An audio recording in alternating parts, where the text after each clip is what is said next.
Bienvenidos a un nuevo vídeo dedicado a la saga Ace Combat, en el que nos vamos a centrar en recordar su sexta entrega, la menos exitosa de la serie y por lo tanto la más desconocida de todas.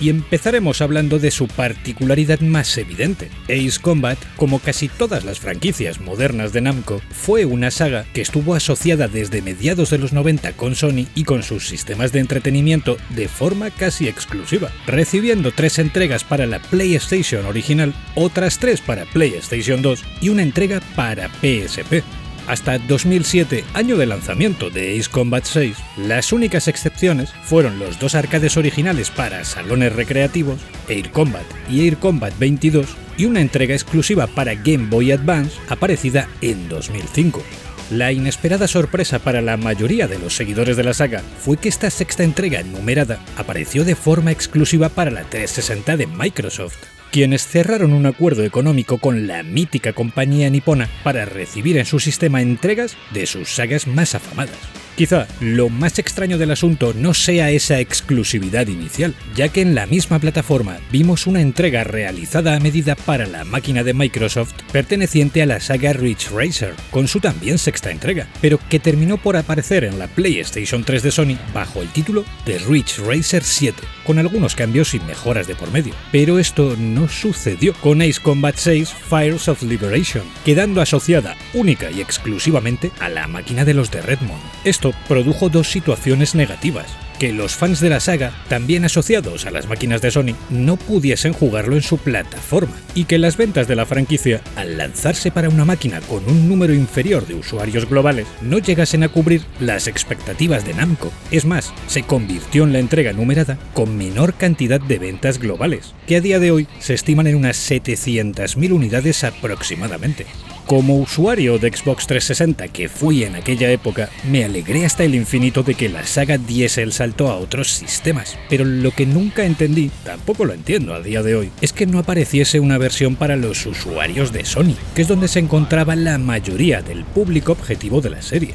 Dicho esto, y ya centrándonos en el juego en sí, Ace Combat 6 era un título que pudo entenderse como muy continuista a todos los niveles, ya que repetía el modelo de aviónica implementado en las entregas de PlayStation 2, mostraba un diseño de misiones también heredado de estos capítulos y hacía gala de un sistema de mejoras y de progresión que era el típico dentro de la saga, es decir, mantuvo todas sus señas de identidad y siguió la tónica general de la serie. Una vez habías jugado a un Ace Combat, ya sabías cómo funcionaban todos a grandes rasgos, independientemente del sistema en el que los jugases. El cambio más drástico, dejando a un lado el apartado audiovisual, del que hablaremos en unos minutos, fue que Ace Combat 6, gracias a la potencia de la máquina de Microsoft, se pudo desarrollar y sentir como un juego mucho más masivo en todas y cada una de sus misiones. Para que nos entendamos, en esta entrega podemos encontrarnos con cielos realmente repletos de aviones amigos y enemigos, y lo mismo ocurre en torno a las unidades terrestres y marítimas.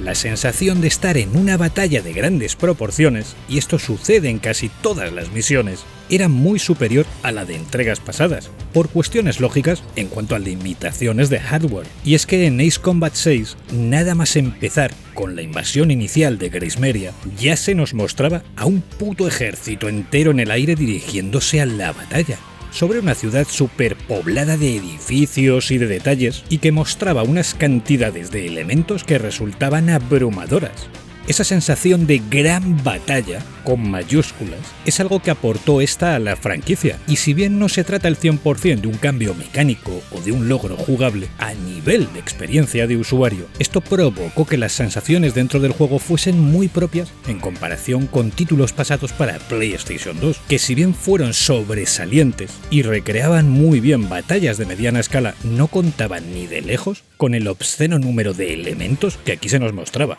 Recuerda en cierto grado a las sensaciones con Líder de Escuadrón, cuando nos proponían ciertas misiones en las que el número de objetivos era tan grande que debíamos elegir qué destruir hasta obtener determinada puntuación y superar la fase, pero todo esto multiplicado por 10, porque aquí todo es más masivo. El resumen en este aspecto sería misma jugabilidad y mismos controles, pero dentro de escenarios mucho más hostiles y masificados. Esto último nos lleva, de forma inevitable, a mencionar que el sexto capítulo contó con unas calidades técnicas sobresalientes y con un engine que estaba centrado en mostrar cientos y cientos de elementos en pantalla, con una distancia de dibujo casi impensable para un juego de altos vuelos, una calidad de texturas excelente y un sinfín de detalles en los escenarios, edificios, puentes, centenares de árboles, varias capas de nubes que simulaban perfectamente su volumetría, sombreados por doquier y aviones modelados con un detalle que en algunos casos rozaba la locura, más la suma de efectos climatológicos, deformaciones por calor, estelas de humo y HDR simulado. Era una maldita maravilla. Y si bien siempre me ha parecido más fino y más meritorio lo que Laces Studio consiguió con las entregas de PlayStation 2, esto resultaba brutal para la vista. Mención especial para la vista interna de las cabinas, que contaban con todo lujo de detalles. Excelentes, de verdad. En relación con esto, existía un rumor, y lo vamos a coger con pinzas por eso mismo, que decía que Laces Studio no conseguía hacer fluir el juego en PlayStation 3 de la forma en la que corría en Xbox 360, y que abandonaron el proyecto por esto mismo. Y si bien esto tiene pinta de leyenda, no debemos olvidar que los SDK de Sony durante algunos años fueron el resultado de docenas de ports que rindieron como el culo, y que en la plataforma de Microsoft se movían muchísimo mejor. Y esto sí que fue una realidad absoluta. Yo ahí lo dejo como un rumor sin contrastar, no se sabe. Siguiendo con el juego, Ace Combat 6 también contó con una trama ligada al tan querido Strange Real, y en esta ocasión se nos contaba el conflicto vivido entre Emeria y Slovaquia, siendo estos últimos los que invaden a los primeros sin previo aviso y expulsándolos de su capital, Grace Meria, tras un ataque aéreo masivo. Aquí manejaremos al líder del Team Garuda, cuya misión será la de expulsar al ejército invasor. En este sentido,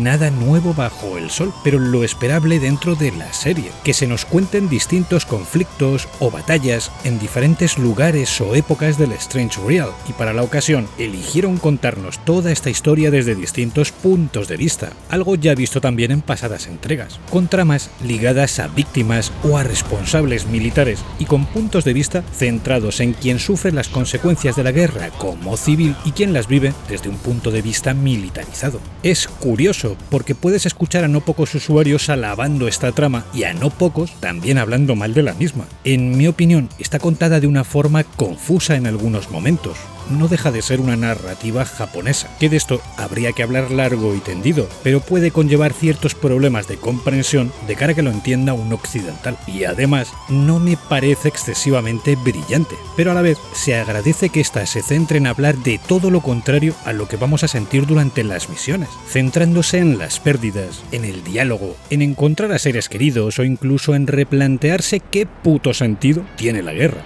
Visto así, es una muy buena forma de dar a entender que, pese a desarrollar un juego bélico, el mensaje real que quería transmitir el estudio es antibélico. Pero ni es una trama digna de un Oscar ni inventa nada nuevo, cumple sin más. Aparte de todo esto, aquí también nos encontrábamos con un modo online, con nuevos cazas inventados, con naves nodrizas muy bien diseñadas y con aspectos de ciencia ficción muy remarcables. Y es que Ace Combat 6 tiene pocos defectos, y lo único achacable en realidad es que no corrieron ningún riesgo jugable o mecánico como novedad, que esto ya lo pagarían caro con Assault Horizon en el futuro, y que tampoco añadieron frescura en cuanto al tipo de misiones en juego, como sí se hizo más tarde en Ace Combat 7. Es una entrega muy canónica en todos sus aspectos, más masiva en cuanto a la forma en la que representa las batallas y sigue contando con un apartado gráfico y sonoro a la altura de lo esperable. Como mínimo, es un juego notable que merece la pena jugar. Pero eso sí, solo si te gusta la saga en conjunto, porque no deja de ser café para los muy cafeteros.